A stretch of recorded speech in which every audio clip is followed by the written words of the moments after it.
There are countries that have done incredible progress. Everybody knows about China. Many people know about Europe. India is doing a lot and is going to do a lot. Another region like this one is also putting a lot of investment into it. So I think it is feasible. It's not easy, but it's feasible. It's not one of those things that is really, really far away from conceivable. It is conceivable, it's feasible, but there are a lot of challenges. Some of these challenges is the speed of permitting. Right, how quickly the permitting for deployment of renewable can be put in place.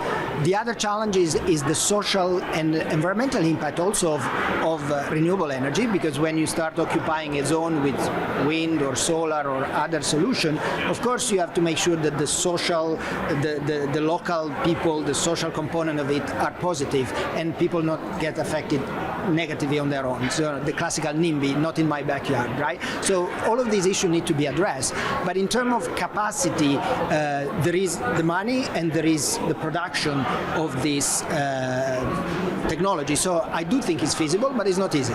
But fundamentally, in the COP, there was this commitment to tripling renewable, but also doubling efficiency. And that is the answer. I think the unit of energy might be more expensive, but if we are more energy efficient, we might need less energy to produce 1 unit of GDP.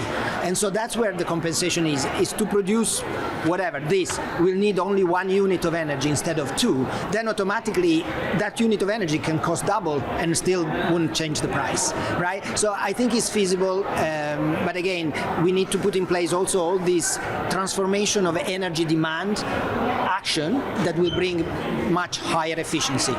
Today, China, when it comes to solar panel, for example, is the largest producer, the cheapest price, the very high quality. So we should all welcome, because if we want to triple renewable, we should leverage that as an opportunity. Of course, people are more and more worried in this geopolitical context of energy security. So dependence from one nation for all materials start being a concern. With that said, renewable energy is very different from oil and gas. Oil and gas are located in one place and you have to buy every day.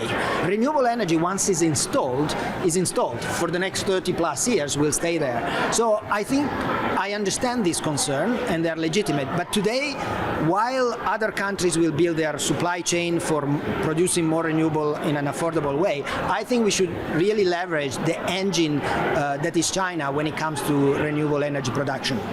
Look, the energy system is very big.